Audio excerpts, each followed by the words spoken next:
Supremo Tribunal Federal, o ministro Dias Toffoli anulou as provas que foram apresentadas contra Lula depois de um acordo de leniência em 2017. Bruno Pinheiro daqui a pouco vai trazer as informações para a gente, assim que a gente resgatar o sinal com ele, mas eu já quero jogar para o nosso debate deste que é um dos principais assuntos da pauta desta quarta-feira. Como é que vocês veem, primeiro, essa decisão que, abre aspas, o ministro chama de que foi uma armação e um dos maiores erros judiciários da história do país? A forma como o Lula foi condenado no esquema da Lava Jato. Alan Gani. Um absurdo, Evandro, é tão absurdo que tem até gente da esquerda criticando essa decisão. Claramente estão querendo reescrever a história. Não basta ter soltado o Lula numa filigrana jurídica, na canetada, não basta ter tornado-o elegível e agora querem reescrever a história. Acontece que o que aconteceu, é realidade. Não dá para apagar a realidade, apesar da narrativa. Piperno, Gani está dizendo que é aqui uma forma de se reescrever a história. E no seu ponto de vista, a história precisa ser reescrita quando a gente fala de presidente Lula, condenação e aquilo que o levou à prisão? Ela já foi parcialmente reescrita a partir do momento em que o juiz foi considerado suspeito. A partir do momento em que se levantaram vários indícios de condutas, digamos, pouco ortodoxas, né? Agora, veja, Toffoli claramente faz um movimento para jogar para a torcida, para ficar bem com o governo. Por quê? Porque há uma relação de mágoa, há uma mágoa incontida do presidente Lula em relação a Toffoli. Toffoli não permitiu que Lula, preso no início de 2019, fosse ao velório de seu irmão Vavá. Lula, naquele momento, ao saber que o irmão tinha sido preso, tentou... É o Genival Inácio da Silva, né? Exatamente. E aí, então, a juíza que conduzia o caso, ela vetou a saída do Lula, o desembargador Leandro Paulsen também, e a história foi para o Toffoli. E o Toffoli acabou fazendo exigências absolutamente descabidas, né? De que o corpo fosse levado para um outro local, que não fosse público, enfim, algo que, obviamente, inviabilizou tudo aquilo.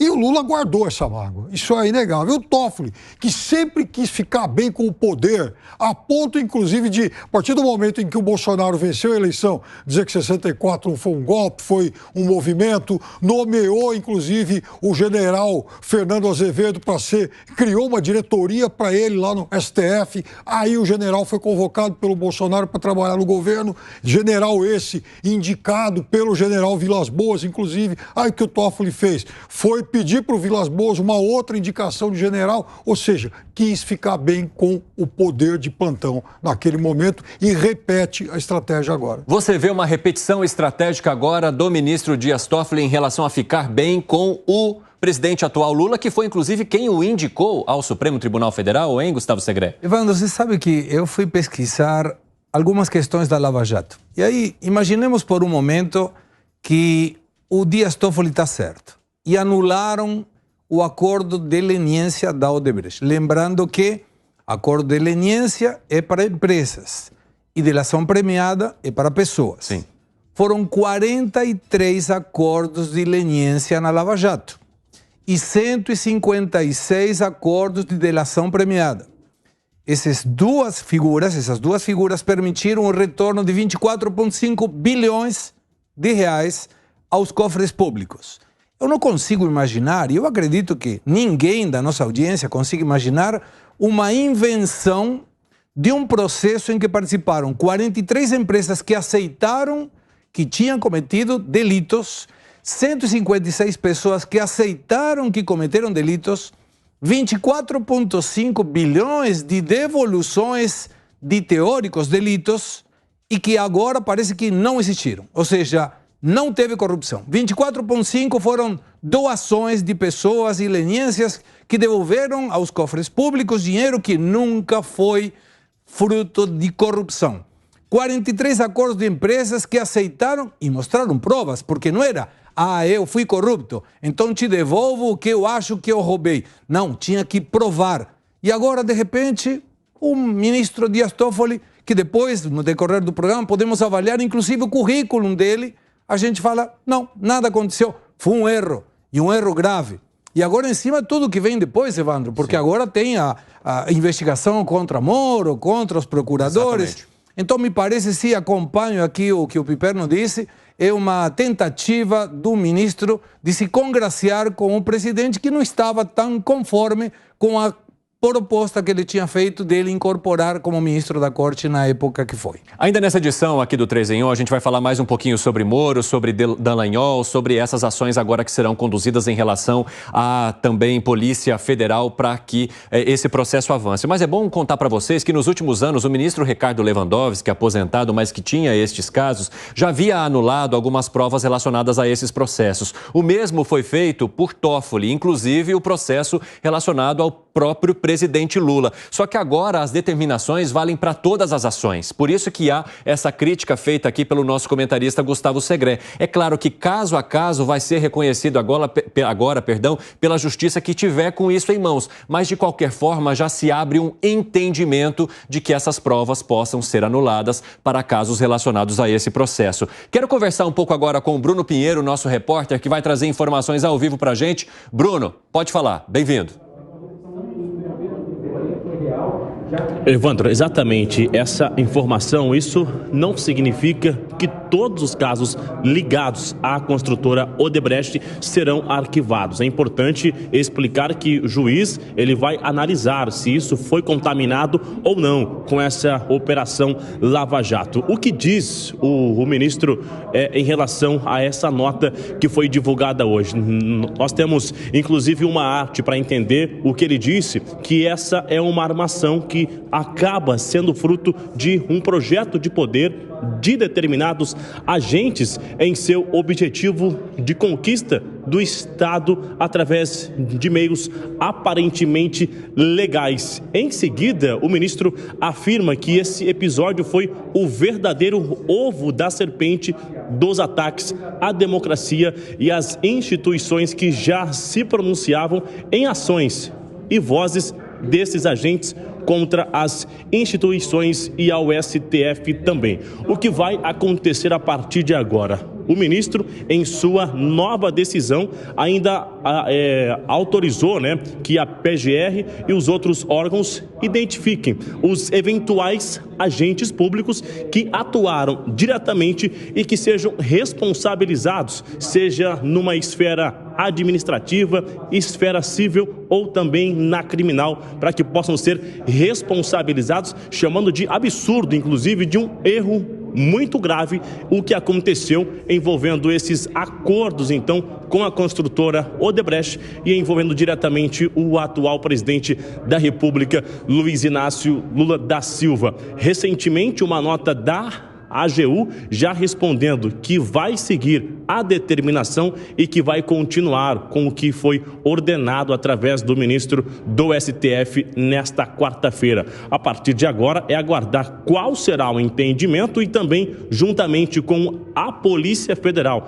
que vai avaliar todos esses documentos que foram recolhidos no âmbito de todo esse acordo da Operação Lava Jato, que a gente já conhece, que é ligado diretamente com o ex-ministro e ex-juiz Sérgio Moro, que nas redes sociais rapidamente repercutiu, fazendo uma ampla defesa desta operação, dizendo que foi tudo dentro da legalidade. Evandro. Muito obrigado pelas informações, Bruno Pinheiro. Vamos aproveitar que o Bruno já chamou uma manifestação, então, do senador Sérgio Moro sobre essa decisão de Dias Toffoli. O que diz ele? A corrupção nos governos do PT foi real. Criminosos confessaram e mais de 6 bilhões de reais foram recuperados para a Petrobras. Esse foi o trabalho da Lava Jato, dentro da lei, com as decisões confirmadas durante anos pelos tribunais superiores. Os brasileiros viram, apoiaram e conhecem a verdade. Respeitamos as instituições e toda a nossa ação foi legal.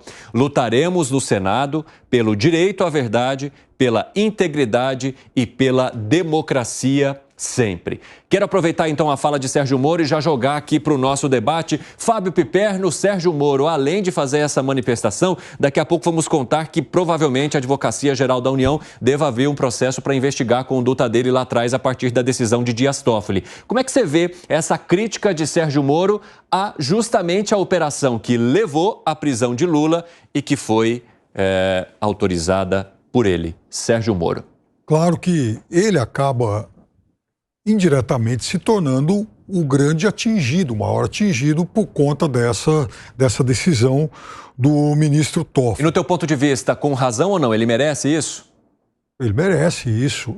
Lula merece isso? Apagar o passado? Não, digo Moro. Ele perguntou sobre o Moro. Tá.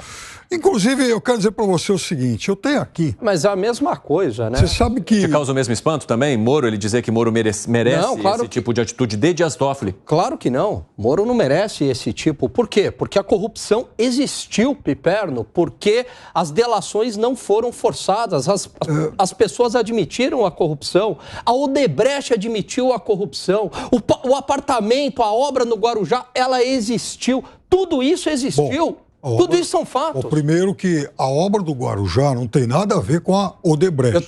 Eu tô falando no contexto geral. Eu tô falando no contexto geral de toda a corrupção que existiu. Na verdade, esse foi o julgamento mais controverso de todos, porque até hoje não há um documento, algo que de fato prove que aquela triplex era do... Então, você queria o quê? Um documento, se era uma ocultação de patrimônio, é claro que ele não ia admitir. O que embasou aquilo foi uma delação do Léo Pinheiro, porque até então, segundo os diálogos vazados lá pela Lava Jato, Sérgio Moro e também o Dallagnol estavam praticamente jogando a toalha. Falaram, até agora não encontramos nada robusto. Pois é, mas Agora, você sabe que... E a Odebrecht ter admitido tudo isso? Botaram uma arma na cabeça da Odebrecht? A Odebrecht assumiu. E os e-mails? E os documentos? Quando a gente está falando de acordo de leniência também, é importante deixar claro que no caso do acordo de leniência, a empresa que procura exatamente para poder fazer, falar. Então não é assim, não é uma proposta de delação premiada, é um acordo de leniência, em que a empresa fala, não, eu quero abrir o jogo, vou contar aqui para você. Exato. Entrega a prova. Entrega a prova, entregou e-mail, é documento, é transferência. Ela pagou muita gente, pagou e não pagou. Não deu dinheiro lá para o presidente da República, mas ela pagou muita gente. Inclusive o Marcelo Odebrecht acabou agora de cumprir a pena dele. Mas eu queria citar aqui uma declaração do Gilmar Mendes, em fevereiro de 2021, quando um desses casos, envolvendo o ex-presidente Lula, o então ex-presidente Lula, chegou ao STF e ele foi falar sobre o Sérgio Moro. Os diálogos não são de anjo, fazendo uma referência a Vaza Jato, né? O Moro assume uma posição de chefe do grupo de força-tarefa e o procurador fez consultas de como deve proceder, manda informações e combina ações. As forças-tarefas que vierem a se estruturar não poderão usar esse modelo de cooperação. Essa relação promíscua entre procuradores e juízes. Os trapezistas morrem quando pensam que voam. Aqui os trapezistas achavam que voavam e provocaram uma grande catástrofe para a justiça brasileira, para o Ministério Público e segmentos de investigação. Gani. O mesmo Gilmar Mendes, se eu não me engano, já elogiou a Lava Jato no passado, disse que o que ocorria no país era uma cleptocracia.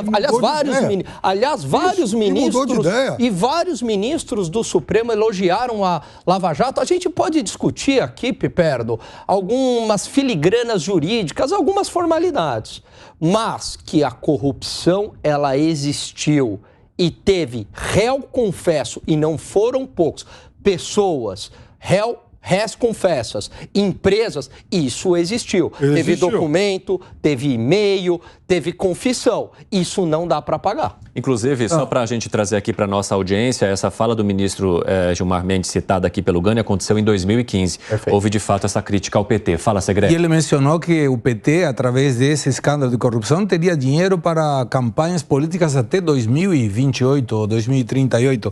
O curioso é que o mesmo Marcelo Odebrecht fez um depoimento na Polícia Federal aduzindo que o Toffoli era, dentro do que era a filigrana essa da corrupção, o amigo de um amigo, todos eram com sinônimos. E naquele momento ele declarou isso, não foi uma questão espontânea, criada, inventada. E aí a gente puxa também como o ministro Dias Toffoli chega até o Supremo Tribunal Federal. Lembrando que uma das características mais importantes é o inquestionável saber jurídico. Lembrando, isso não fala mal do seu conhecimento ou da falta de conhecimento, mas é um ministro que não tem pós-graduação, nem sequer mestrado, muito menos doutorado. Foi advogado da CUT em 93 e 94, apresentou concurso para juiz de primeira instância em 95 e 96 e não passou da primeira fase. E a partir de aí começa a ser, no governo, foi assessor em São Paulo. A partir do governo do Lula começa a prestar serviços, foi advogado do PT e a partir de aí direto foi ao ministério, como ministro ao Supremo Tribunal Federal. Então não teve uma escalada como outros ministros têm tido, e foi aluno de Lewandowski, inclusive, que mencionou que era um bom aluno. Mas ele não teve um passar pelo Poder Judiciário que fora maravilhoso e que possibilitara isso. Então, claramente, foi, de novo, uma colocação do presidente Lula na época dentro do Ministério do Supremo Tribunal Federal para que, provavelmente, nessas condições aqui, possa ter essa devolução de favores. Agora, eu gostaria de conversar aqui com o Cláudio Dantas. Vamos colocar na tela fechada para eu dividir tela com ele, que está em Brasília e vai trazer mais informações sobre essa decisão. Dantas, seja muito bem-vindo. É um prazer falar contigo nesta quarta-feira. Gostaria que você também contasse para a nossa audiência o que levou a essa decisão. De que forma que a defesa, em algum momento, conseguiu explorar aquilo que era usado como prova para derrubar a operação e tudo que ela proporcionou ao longo dos anos em que existiu. Muito boa tarde, Cine, boa tarde à nossa bancada e boa tarde à audiência sempre fiel aqui na Jovem Pan. Olha, essa decisão do Dias Toffoli, o Dias Toffoli, ele herdou esse processo do gabinete do Lewandowski. O Lewandowski já havia tomado uma série de decisões nos recursos apresentados. Curiosamente, né, na ocasião, o advogado do Lula era o Cristiano Zanin, hoje ministro indicado pelo próprio Lula ao Supremo Tribunal Federal. Agora quem figura na ação é a sua esposa, a Valesca Teixeira Martins, que está lá se apresentando ali como advogada dessa ação. O que eles alegavam desde o início nos recursos contra a leniência, tentando anular a leniência ou pelo menos as provas usadas pela leniência contra o Lula, nesse caso específico da leniência do Odebrecht. Eles alegavam que não tinham tido acesso, que não conseguiam acesso à íntegra de toda a documentação que teria servido para a acusação contra o Lula. Especificamente, mensagens trocadas por procuradores e delegados com autoridades nos Estados Unidos e na Suíça. E por que eles pediram isso? Com base justamente naquilo que veio à tona com a Vaza Jato, com as mensagens ali, aqueles diálogos que foram roubados dos celulares dessas autoridades e divulgados na imprensa. Quando o Lewandowski determinou que fossem apresentados esses documentos que não constavam ainda do processo, o Ministério Público disse que não tinha nada a apresentar. E isso levou a novas requisições, foram feitos 5 pedidos ou 5 determinações do próprio Lewandowski, que agora o Dias Toffoli entendeu que já chegou, né? Não dá mais para prolongar esses adiamentos, e então faz referência, dentro da sua decisão, às próprias mensagens dos hackers. Mais uma vez, mensagens que nunca foram periciadas, cuja autenticidade não pôde ser comprovada, elas são usadas como elementos de prova na argumentação jurídica que fundamenta a decisão. Então, com base nisso, ele pede essa investigação aí contra os investigadores e anula, por extensão, a partir da anulação dos sistemas das planilhas que faziam o controle da propina, que houve um problema na questão da preservação da cadeia de custódia, e essas provas daquele sistema já havia sido anulada pelo Lewandowski. Agora, o Toffoli estende essa anulação a todas as provas decorrentes do próprio acordo de leniência, ou seja, na prática ele torna ineficaz a investigação feita a partir das demais provas apresentadas pela própria empresa. Então, uma decisão bastante polêmica, já conversei com integrantes aqui do STF, é uma decisão monocrática e, mais uma vez, um debate que precisa ser travado lá no Senado. O poder dessas decisões monocráticas, porque, afinal de contas, é um ministro que está anulando uma operação e que provavelmente terá um efeito de anulação de um acordo que foi negociado por várias instituições, não só o Ministério Público, mas também participou do acordo de leniência da Odebrecht, a própria CGU, ao contrário do que afirma o atual ministro, e a AGU, que agora pretende investigar os investigadores. Então, realmente, uma salada. Esse negócio aí, essa decisão, ela está tendo uma repercussão muito negativa aqui no mundo jurídico também e no mundo político em Brasília. Cine. Muito obrigado por enquanto, Dantas. Daqui a pouco chamo você novamente.